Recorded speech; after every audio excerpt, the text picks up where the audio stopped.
Hi friends, welcome to my YouTube channel జక్కులా JV TV. నిన్న తిరుపతిలో చాలా దారుణమైన సంఘటన చోటు చేసుకుంది. దీన్ని చూస్తే చాలా బాధేస్తుంది. దీనికి ఎవరు బాధ్యులైనా సరే వాళ్ళని శిక్షించాల్సిన అవసరం కూడా ఉంది. ఎందుకంటే దాదాపు ఆరుగురు ప్రాణాలు గాలిలో కలిసిపోయాయి.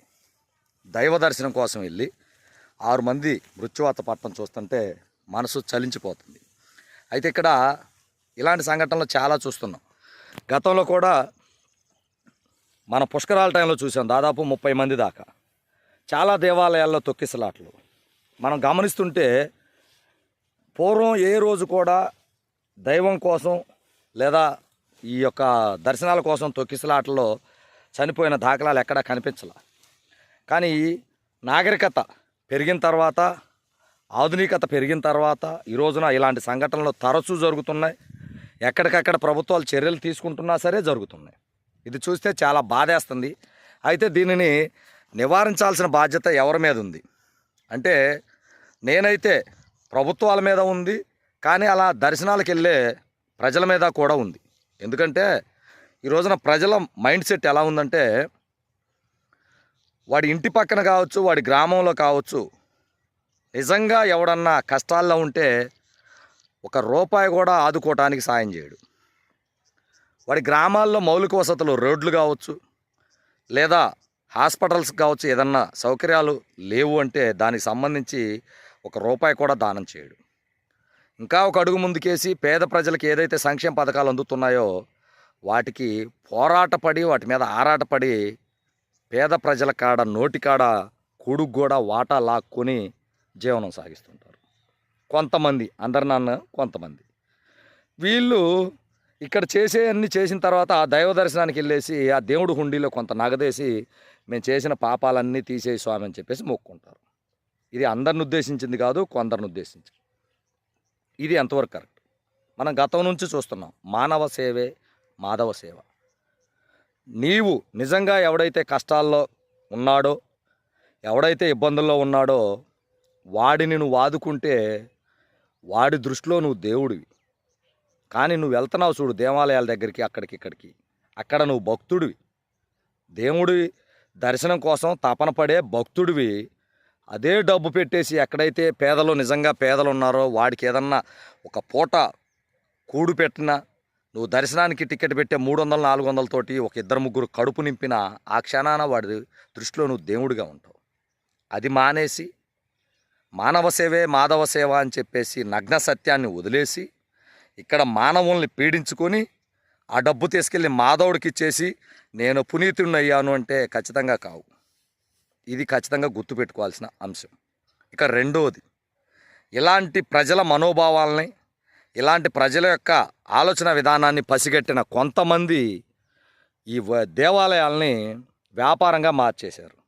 ప్రభుత్వాలు అలానే చేస్తున్నాయి, గ్రామాల్లో ఉండే ప్రజలు కూడా అలానే చేస్తున్నారు. కొందరు దొంగ బాబాలు, దొంగ దేవతలు.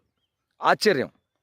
నిన్న మొన్నటి వరకు మనతో పాటు కలిసిమెలిసి తిరుగుతున్నారు, నిన్న మొన్నటి వరకు మనతో పాటు పొలాల్లో పనులు చేస్తున్నారు.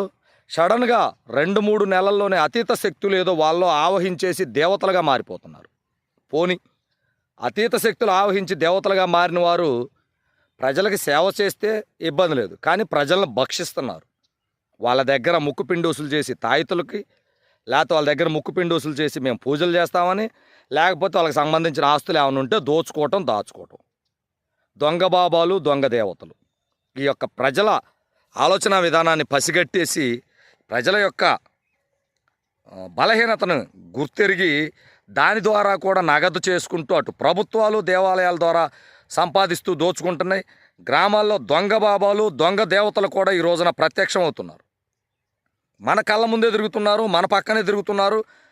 అంతా 1-2 నెలల్లోనే ఏదో అతీత శక్తులు ఆవహించినట్లుగా మారిపోయి ఆస్తులు కొల్లగొట్టడం, ప్రజల దగ్గర డబ్బులు దోచుకోవటం. వీళ్ళు నిజంగా దేవతలు వీళ్ళని ఆవహించి, దేవుళ్ళు వీళ్ళని ఆవహిస్తే, ఈ బాబాలు కావచ్చు, దేవతలు కావచ్చు, ప్రజలకు సేవ చేయాలి. ₹1 కూడా తీసుకోకూడదు వాళ్ళ దగ్గర. మా దేవుడు మహిమలు వచ్చాయి కాబట్టి మీకు ఏదైనా ఇబ్బందులు వస్తే తొలగిస్తామని వాళ్ళ దగ్గర ₹1 కూడా తీసుకోకూడదు. నిజంగా సేవ చేసే వాళ్ళకి ఆస్తులతో పని లేదు, స్థలాలతో పని లేదు, వాళ్ళ కుటుంబంలో కూర్చొనైనా సరే సేవ చేయొచ్చు. కానీ అలా వదిలేసి ప్రజల ఆస్తులు కొల్లగొట్టడం, ప్రజల దగ్గర డబ్బులు కొల్లగొట్టడం, ఇలా నకిలీ బాబాలు నకిలీ దేవతలు తయారవుతున్నారు. ప్రజలు ఆలోచించండి, ఇప్పటికైనా మారండి. నిజంగా నీ చుట్టుపక్కల ఉన్న ప్రజల కష్టాల్లో ఉంటే వాళ్ళని ఆదుకోండి. వాళ్ళ దృష్టిలో నువ్వు దేవుడు అవుతావు. అది వదిలేసి వేలకు వేలు దర్శనాల టికెట్ల కోసం, వేలకు వేలు ట్రావెలింగ్ కోసం నువ్వు దేవాలయాల దగ్గరికి వెళ్ళేసి పడిగాపులు కాస్తూ ప్రాణాల మీదకు తెచ్చుకుంటూ చివరికి నువ్వు సాధించింది ఏంటంటే అక్కడ భక్తుడుగానే మిగిలిపోతావు. నీ సాటి ప్రజల కష్టాల్లో ఉంటే ఆదుకొని దేవుడు అవుతావో, లేకపోతే నీ సాటి ప్రజల్ని పీడించి ఆ డబ్బును తీసుకెళ్ళి దేవుడికేసి అక్కడ రాజకీయ నాయకులు దోచుకునే విధంగా సహకరించేసి భక్తుడు అవుతావో ఆలోచించుకో. ఇప్పటికైనా మారండి. దేవాలయాలు ఖచ్చితంగా అవసరం, దేవుడు భక్తి అవసరం. ఎంతలా అంటే ప్రాణాల మీదకి తీసుకుని వచ్చేసి ఇక్కడ పాపాలు చేసి ఆ పాపాల్లో డబ్బులు తీసుకెళ్ళి హుండీలు వేస్తే మనం పునీతులం అవుతాం అనే ఒక ఆశయంతో మాత్రం ఉండకండి.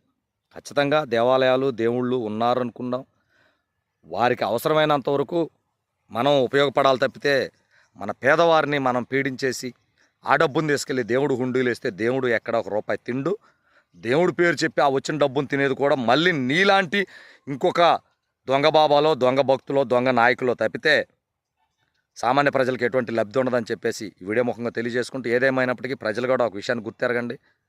నిజమైన ప్రజలు కష్టాల్లో ఉన్నవాడిని ఆదుకున్నప్పుడు వాళ్ళ దృష్టిలో నువ్వు దేవుడు అవుతావు.